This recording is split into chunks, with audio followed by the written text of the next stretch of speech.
of the Sermon on the Mount. Actually, Jesus only preached twice, as far as we know, in the Gospels. One was by the Sea of Capernaum, which is this one, the Sermon on the Mount, and the other was just outside of Jerusalem. And he had a lighter schedule than I have. He only had to preach twice in 3 years. But he taught a lot, and he taught a lot through doing stuff rather than preaching about it. Rather than, he was more the action kind of guy than the library kind of guy, so to speak. So a lot of what Jesus did was not so much in narrative as it was in life action. So, he didn't speak on kindness. He was simply kind to everyone. Even a Roman soldier that came to him and said, I know you Jews hate us, but I've got a servant that I really love who's dying, and can you fix him? And Jesus said, okay, let's go see him. And the soldier said, well, you're not, I'm not worthy for you to come under my roof because I'm a Roman and you're a Jew. But I believe that you have the power. So if you just say the word, I know he will be healed. Of course, Jesus was amazed by that kind of faith and said, be it done according to your faith. And of course, at that moment, his servant was healed, and the other guard came and told him that. So a lot of what Jesus did were his sermons, rather than preaching on it, saying, be kind, be nice, care about people that you don't even know. He would just do that. And in doing that, his disciples were supposed to learn something, but those meatheads, they weren't the brightest bulb in the hoagie sandwich or whatever. And we got everybody. I guess we do. All right, let's look at chapter 7. This is the end of the Sermon on the Mount. It is chapter 5, 6, and 7 is the Sermon on the Mount, and that was down by the Sea of Galilee where he is preaching this. This is falling in my pocket. Do not judge, lest you be judged yourselves. For in the way you judge others, you will also be held accountable. And by your own standard of measure shall it be measured unto you. Why do you look at the speck that is in your brother's eye, and do not notice the log that is in your own eye? Or how can you say to your brother, let me take the speck out of your eye, and behold, you have a log in your own eye? You hypocrite, first take the log out of your own eye, then you will see clearly enough to take the speck out of your brother's eye. You do not give what is holy to the dogs, and you do not throw pearls before swine, lest they trample them under feet and turn and tear you to pieces. Ask, and it shall be given to you. Seek, and you shall find. Knock, and it shall be opened to you. For everyone who asks will receive, and he who seeks will find, and to him who knocks it shall be opened. What man is there amongst you that if his son should ask him for a loaf, would give him a stone? Or if he should ask for a fish, you would not give him a snake, would he? If then you, being an evil generation, know how to give good gifts to your children, how much more shall your Father who is in heaven give what is good to those who ask him? Therefore, whatever you want others to do for you, do also for them. For this is the law and the prophets. You must enter by the narrow gate. For the gate is wide and the way is broad that leads to destruction, and there are many who enter it. Yet the gate is small and the way is narrow that leads to life, and few it is of those who find it. Beware then of false prophets who come to you in sheep's clothing, but are inwardly like ravenous wolves. You will know them by their fruits. Grapes are not gathered from thorn bushes, nor are figs gathered from thistles, are they? Even so, every good tree bears good fruit, but the rotten tree will bear bad fruit. A good tree cannot produce bad fruit, nor can a rotten tree produce good fruit. Every tree that does not bear good fruit will be cut down and thrown into the fire. So then, you will know them by their fruits. Not everyone who says to me, Lord, Lord, will enter the kingdom of heaven, but he who does the will of my Father who is in heaven. Many will say to me on that day, Lord, Lord, did we not prophesy in your name? Did we not cast out demons in your name and perform many miracles? And I will declare to them, I never knew you. Depart from me, you who practice lawlessness. Therefore, everyone who hears these words of mine and acts upon them may be compared to a wise man who built his house upon the rock. And the rain descended, and the floods came, and the winds blew, and the water burst against his house. And yet it did not fall, for it had been founded upon a rock. And everyone who hears these words of mine and does not act upon them, they shall be like a foolish man who built his house upon the sand. And the rain descended, and the floods came, and the winds blew and burst against the house, and it fell, and great was its fall. The result was that when Jesus had finished all these words, the multitude were amazed at his teaching. He was teaching them as one having true authority, and not as the scribes. What do you think about that? I'm going to actually preach on this today, so I can't tell you anything now. You just came an hour early for no apparent reason. Then we can go to sleep. Huh? Then we can just go to sleep. Well, there's a lot of that anyway. My favorite was old Uncle Al. But you know what? He knew what the sermon was about. He did. He often talk about it. He would learn in his sleep. If he'd be back there nodding off every Sunday. I don't know how anybody can go to sleep with you. It's fun. I don't know about that, but there's a lot of snoozers over the years. Al was my favorite, that's all. It didn't matter. He could be leaning against the wall, he could be sitting back, he'd be sitting forward. It didn't matter. He was out like a light. All right, what do you think about this chapter? I think the scariest words in the Bible are "depart from me, I never knew you." I think you are correct. You know, Christianity is, like we've said, two things, basically. It is to know. People say that religion and stuff like that are for people with weak minds, but that's not really true. It begins on learning all of Christianity, or what we call faith. Let's put it that way. And people say, well, Tom, where'd you come up with this definition? Well, it comes straight out of the Bible itself. And it also was worked by Jesus himself. You have to know two things. You have to know God, and you got to know yourself. You got to know the Creator, and you got to know the creation. You've got to put them together and see how it works, what's good, what's not good, what pleases God, what doesn't please God, what you want, what He wants, and see if whether or not you're going to answer the big old question, do I want to be involved with the Lord? And we talked about that last week. That's the only question you have to answer in this whole wide world, your whole life, is do you want to be involved with God? That's the only question you got to ask. Jesus mentions it 100 times in the gospel. Seek me while you can.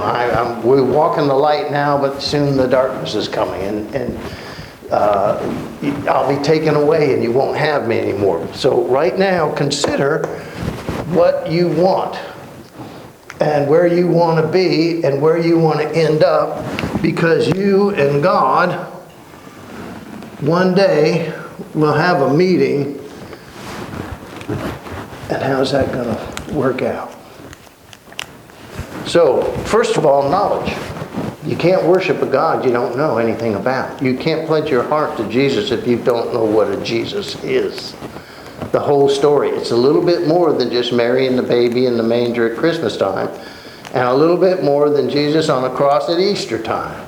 There's a whole lot in between that. He walked with us for 3 years. He just didn't go to the manger and then go to the cross. A whole lot of other stuff in between. The second part, as you know, is, of course, making a decision to live for God according to His rule and His lead. Live for God. Well, you know, this isn't just going to happen on its own. Nobody's going to accidentally fall into heaven. Nobody's going to accidentally fall into, well, they could, fall into hell. Because if you don't make a decision for God, then your death will make that decision for you against God. You get it? One way or another, a decision will be rendered. And Jesus made that quite plain. You're not guaranteed tomorrow.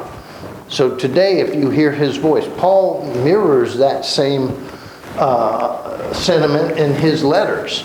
He says, folks, don't wait on this God thing. Today, if you hear His voice through a hymn, through a prayer, through a fellow Christian, anyway, through a sermon, through a Bible study, through a devotional magazine or something, today, if you hear His voice talking to you, saying, sinner, come home, that hymn we love to sing,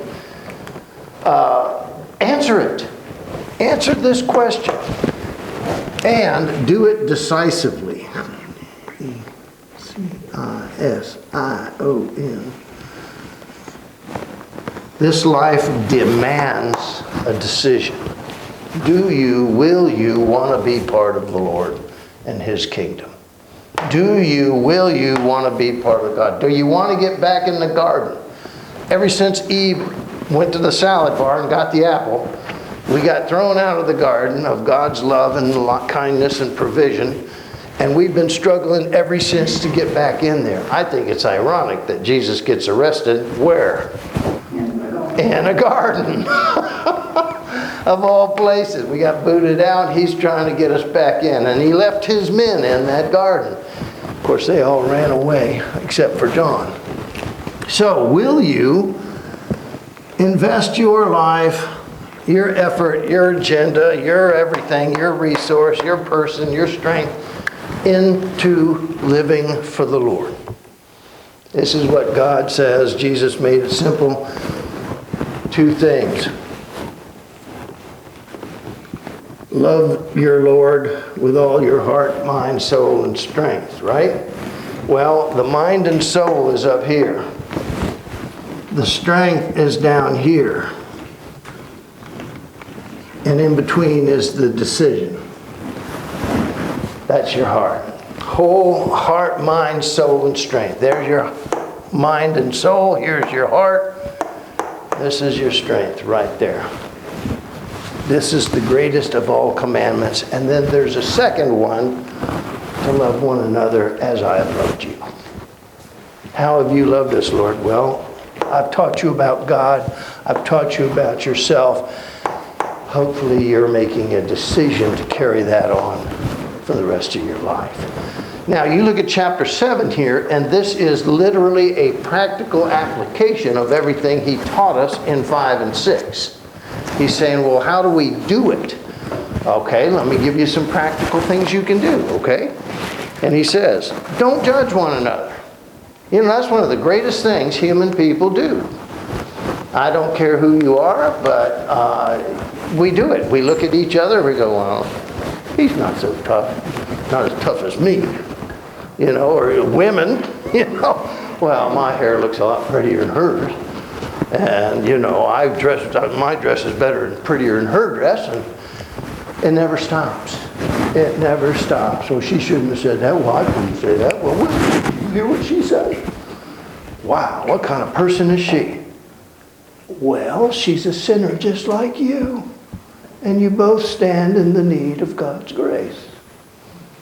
So don't try and nobilize yourself or glorify yourself or blame her or blame her. Why? Because you're all in the same boat. The only problem is one of you is rowing this way and the rest are rowing the other way, and you're just sitting there going around in a circle. And that's pretty much what life is. And pretty soon we get used to that.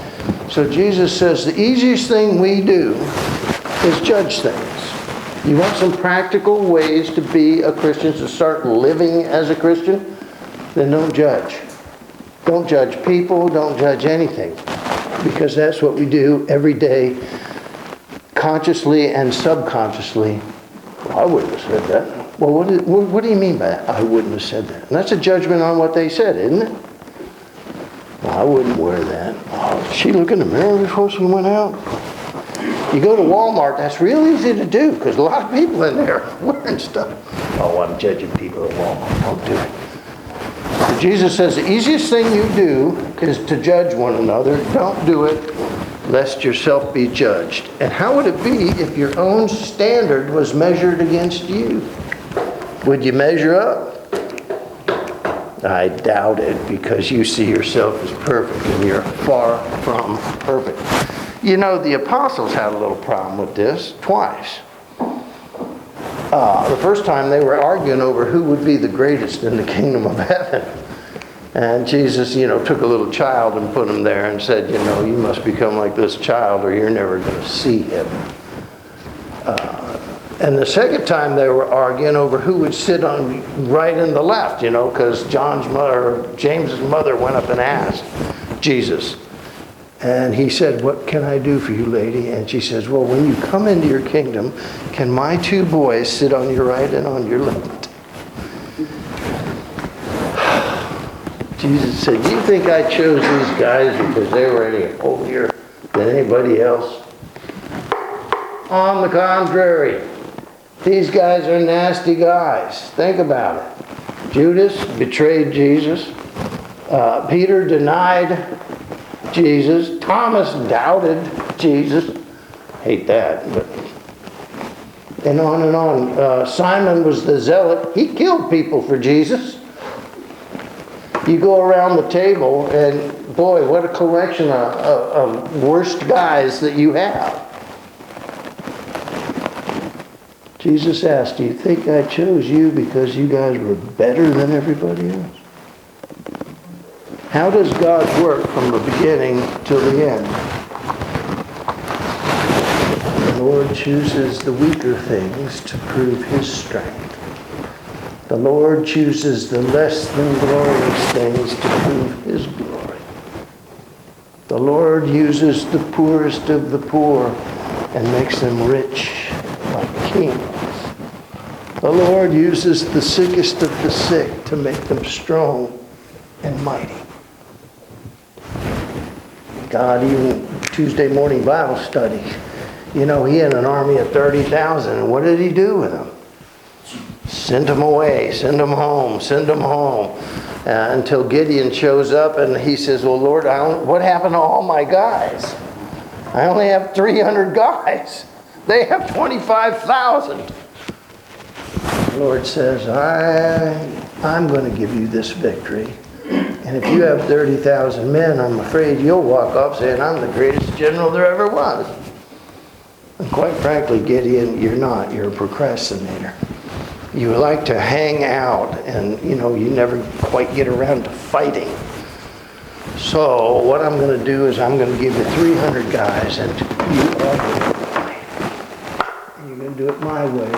And when the victory comes, it'll be through my hands, not yours. Do you still want the job?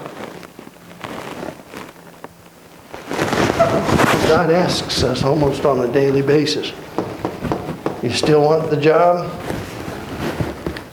It's hard to sell disciples. It's hard to gain disciples when all you're offering is a cross. Jesus said you got to bear your cross every day. Every time you open your eyes, you got another opportunity. Do you still want the job? If you do, then don't judge each other. Because right there you're starting on a negative note. Don't look at you, or don't look at you, and don't look at you and make a judgment as to who you are, what you're wearing, how you're talking, whatever. Look at you, and look at you, and see 3 opportunities to express God's love for you, and you. That's how you look at people. They are precious in the sight of God, whether you know them or not, whether you like them or not. They are still part of God's handiwork, unless there's somebody else making people. I don't know. There could be, but as far as I know, everyone is God's handiwork. He says that. Everyone God formed in the inward parts of your mother when you were just goo. Everyone He called by name before you were born. Every one of you were given a set of days, and those days ordained. You will start, you will finish. You will have an opportunity which you will decide or you will neglect and squander away. But even then, a decision will be rendered sooner or later. If you won't make it for God while you're alive, then your death will make it against God. There's only one question you have to answer in this whole of life is right here, whether or not you're going to be together with God or away from. You know, today's Communion Sunday. Communion means just that, together with. Communion, together with. Of course, the Greeks, they put it frontward instead of backwards. That's what it means. And it is an attempt to get us to see this question and ask ourselves, what are we going to do about it? Am I knowledgeable of God? Am I going to do God? But then the second question is, if I want to be with God, can I live for Him, or how can I live for Him? Well, Jesus said, I'll give you some practical examples. First of all, stop judging me. You know, I'm not the greatest pastor in the world, and that's a shame too. But I'm not. There are men that are better than me. There are men that are less animated than I am. But they're all trying to do their job in the place where God put them. You see what I'm saying? Somebody once asked Billy Graham who was the greatest preacher that he had ever known in his generation. And his answer was magnificent. He answered and said, we probably don't even know his name.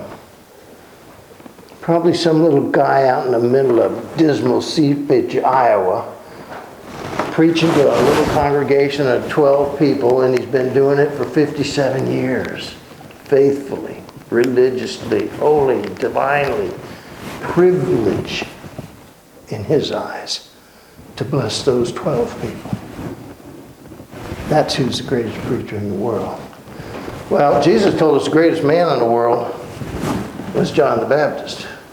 But on the other hand, he also said, even the least in the kingdom of God is greater than he.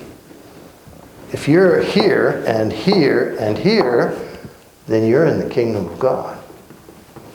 Not just here. You got to know God. And not just here. You decide for God. You've actually got to get out there.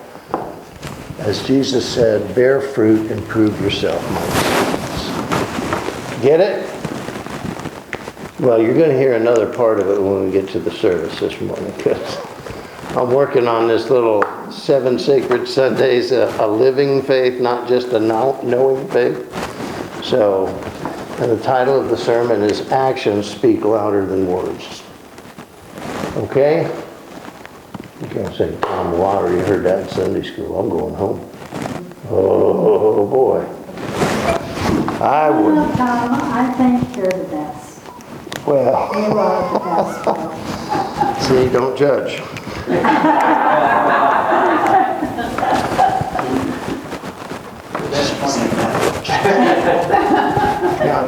I didn't say that. All right, so he goes on, he says, how can you take, talk about judgment, he says, how can you take the speck out of your brother's eye if you got a log in your own eye? You guys talk to me about, exaggerating stories and that stuff. Jesus says you got a log in your eye. Think about that. All right, it's easier to go through the eye of a needle, for a camel to go through the eye of a needle. Come on, that's a little bit of a reach, isn't it? Jesus exaggerated more than I do, so just remember that. How can you take the speck out of your neighbor's eye if you got a log in your own eye? That almost sounds ridiculous, right? But how often do we try to do that? I'm not judging you, Racha, but let me just get that little speck out so you're perfect like me. Big old log sitting here. Instead, ask and it'll be given to you. Seek and you shall find. Knock and it shall be open. Everybody takes that to mean personal possessions. Jesus wants us to have everything we want. Ask and you'll get it. I want a new Camaro 328Z. I want a big house, 300 million square feet. I want a waterfront view. I want to live on the ocean. I want to, That's not what these verses are about at all if you take them in context. What is he telling us there? Ask whatever you want, and God will give it to you. Seek, and you will find. Knock, it shall be open to you. What's God telling you? Right after he said, don't judge, don't judge, don't judge. What's he saying to you? No, he already said don't judge. What's he saying with these verses? Ask, and it'll be given to you. Knock, and it'll be open to you. Seek, and you shall find. If it's in God's will. Well, God's power, God's strength. What you cannot do or find it nearly impossible to do, I can do with you. Not for you, with you. This is communion. Communion with God. Together with God. Not, I'll do it myself, or not, God, you do it, and I'll just lay on the couch here and be holy. Communion is just that. It's together with God. Ask if you're having a hard time loving Katie. I can understand that. I have a hard time loving Benny. And she's worked for me for 42 years. She throws things at me. Anyway, if you have a hard time loving Katie, then ask of God to help you love Katie. If Katie has a hard time putting up with Sandy, then what are you going to do? Just be grumpy all the time? No. Ask God to help you with Sandy, to love Sandy. Ask God to let you see the good in people, not the judgmental stuff.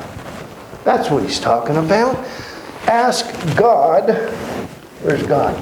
For his strength so your faith can mature. Mature faith, says James, is this. When you can start living for God, works, living for God, proof, living for God, discipline, then is your faith mature. That's it. If it's not, if there are no works, then you've stopped right here. You can know everything there is about God, chapter and verse, but if you don't lift a finger to do anything, your faith is dead. Faith without works is dead. Bury it. It's no good, and it's certainly not going to save you or get you into the kingdom of heaven. Well, my, what comes very short after that? A good tree can't bear bad fruit, and a bad tree can't bear good fruit. Remember that. Bad trees are cut down, good trees are pruned and disciplined so that they bear more fruit. Then I will declare who is what. Therefore, not every one of you who says, Lord, Lord, will enter the kingdom of heaven. This is where Benny says the most scariest words in the Bible. Don't judge. You want a practical way to love God, to live for God? First of all, don't judge, because everybody does that. Second of all, if you have a judgment problem, then ask God for help. Seek God's wisdom. Paul says, and James says, if anyone lacks wisdom, let him ask of God, who grants it abundantly. Same thing Jesus is saying right here. Seek, and you shall find. Ask, and it'll be given to you. Knock and the door will be opened. Give me an opportunity to love Katie. Oh, Katie comes over and says, hey, want to go to the gym with me? We'll work out, throw weights around, and make ourselves go over to this. Then we can judge everybody else. No. The point is, if you're having trouble, ask God. But ask Him genuinely. Ask Him for your heart, and ask Him not so much for yourself, but that you might continue to live and walk for Him. Lord, I ask you for this so I can truly befriend Frida. I can truly befriend, well, I don't know, short stuff over here. I can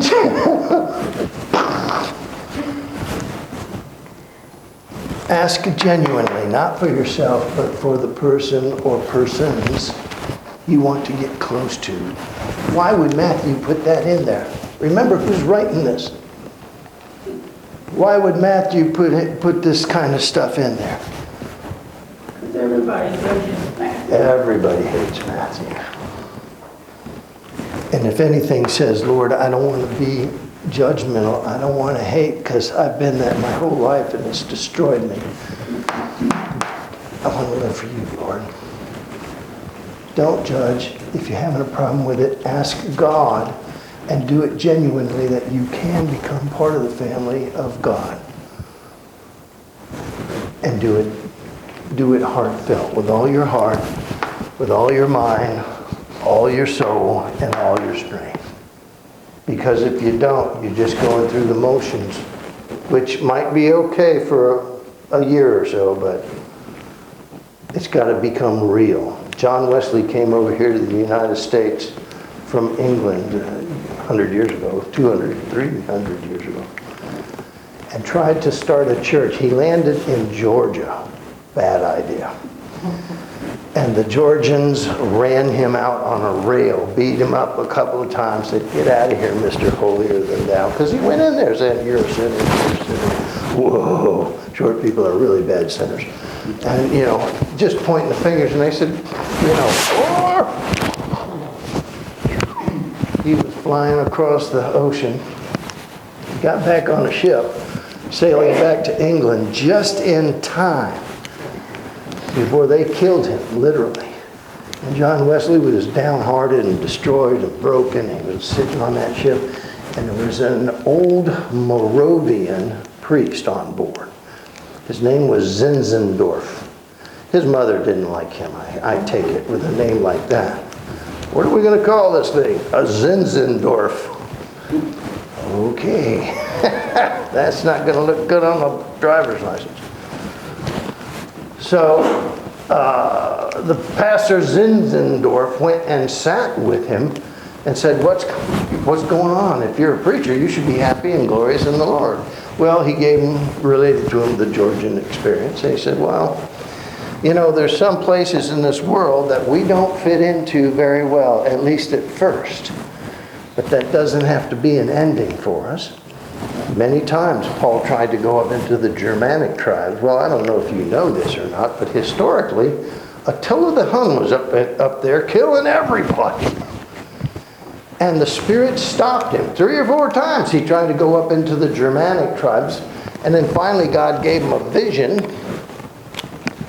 Quick map.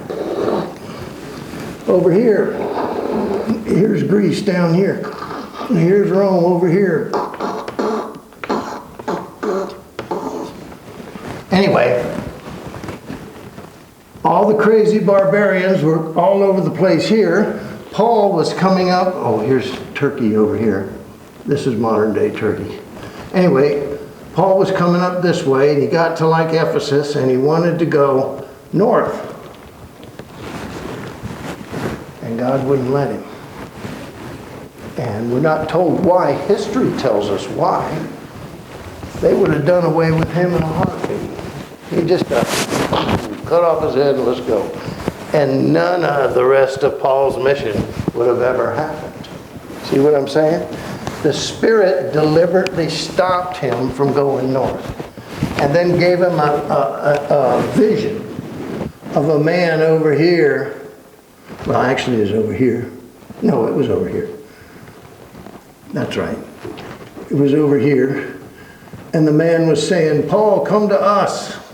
Come save us. We need to hear. So Paul crossed the sea, and this is where he started planting churches all the way down the Isle of Greece. And a lot of beautiful churches there. The Thessalonians and the Corinthians and the Ephesians especially. They were the best church he ever planted. Was the Ephesian church. The Philippian church was the best, actually. Ephesians was a little bit troublesome. But the Philippi was right. And they turned out to be the best Christians that anybody ever knew. Okay? Sometimes we listen. Ask of God, I want to go north. No, you don't. I want to go north. No, you don't. I want to go. You don't belong there, Paul. You need to go where I tell you. So in the dream, he saw the man calling him.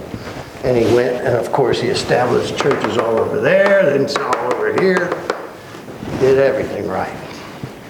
Well, John Wesley was sitting on the boat, relating that Georgian experience, and Zinzendorf said, well, maybe God didn't want you to be a Georgia State fan. Maybe God needs you somewhere else. Maybe God needs you back in England. He goes, well, I don't think I can be in the ministry anymore. He was really broken about this. And he said, I'll tell you what you do. Before you abandon God and run off with the rest of the world to die, why don't you just preach anyway? He says, well, I don't feel like it. And I said, well, go through the motions until you do feel like it. Sooner or later, the heart will follow if your mind is clean and true. At least go through the motions until you do feel like it. Mind and soul, heart, strength. Well, as we know, John Wesley revolutionized England. Then finally came back to America, him and Bishop Coke, unrelated to the beverage. He and Bishop Coke were itinerants who traveled all over New England, all the way down the eastern coast, even into Georgia again, planting churches, which eventually became the Methodist Church.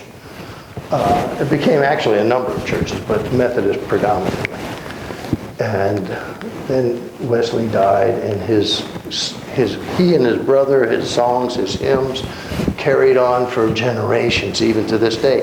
And quite frankly, I used to be a Methodist minister for about 10 years, or 9 years. And I walked away. And the reason I walked away, not shouting or screaming or blowing trumpets, I walked away because they said that this Bible was not or no longer the Word of God. It was just a book with good stories about God or Jesus in it. With that, I walked away because, if the Bible is no longer the Word of God, then anything else I could get from it could be also found at Walmart. What makes the Bible is God and His Word. So I walked away, and then this crazy old woman, she was a nut job, came into my office and said, why don't we start a church of our own? And then we'll just teach only the Bible. Well, she didn't know this, but John Wesley defined himself as mano y libre. I am a man of one book. Biblio, the Bible. John Wesley defined himself before he died as a man of one book. Well, we started that church, and now you're still sitting in it. And I'm still here teaching you about this one book because I do believe it is the Word of God. I think Jesus was right. He said, I am the way to get to heaven. I am the truth, not the world's nonsense or BS, as we like to call it. And in me you will find the life, both here and forever. Argue with that, if you will. I've never heard anybody else say that. I am the way, the life, and the truth. Heart. Heart is here. Mind, soul, heart. What's good for your soul, you better decide on it. Heart. And then strength. Live for God. And then the second commandment was just like it. Now that you love God, love each other the same way. How about it, guys? Don't judge. If you got a problem, ask God for help. Ask God for strength. Don't ask Him for a new Porsche. What's that old song? Remember that song? Lord, I need me a Mercedes-Benz. All my friends drive Porsches. I could use a Mercedes-Benz. All right, that's chapter 7 and the end of the Sermon on the Mount. The end of the Sermon on the Mount, and with practical ways to make this happen.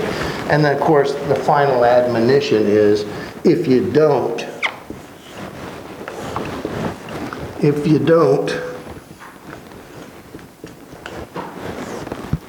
your house is going to fall. Like building it on the sand. And that fall will be, I like this, the fall will be utterly, completely disastrous. He says the fall will be great. Let me translate that for you. All that you are or ever have been will be destroyed forever. The fall will be great. But if you do all this stuff, then no matter what hits you, you will stand tall, your house will stand tall by the power of God, because you built upon that rock called God. I've said it cliche before, and I've said it a million times. You and God make a majority in everything on this world. Keep Him around. Keep Him in your heart, in your mind, in your soul, and in your strength. And then love one another that same way. Chapter 7, end of the greatest sermon in the world. Chapter 7 is to help us in a practical way at least get through the motions until it takes genuine care to try and answer the one question that we got to answer before we breathe our last. Because if we don't, then our last breath will make that decision for us. And put us over here. Got it?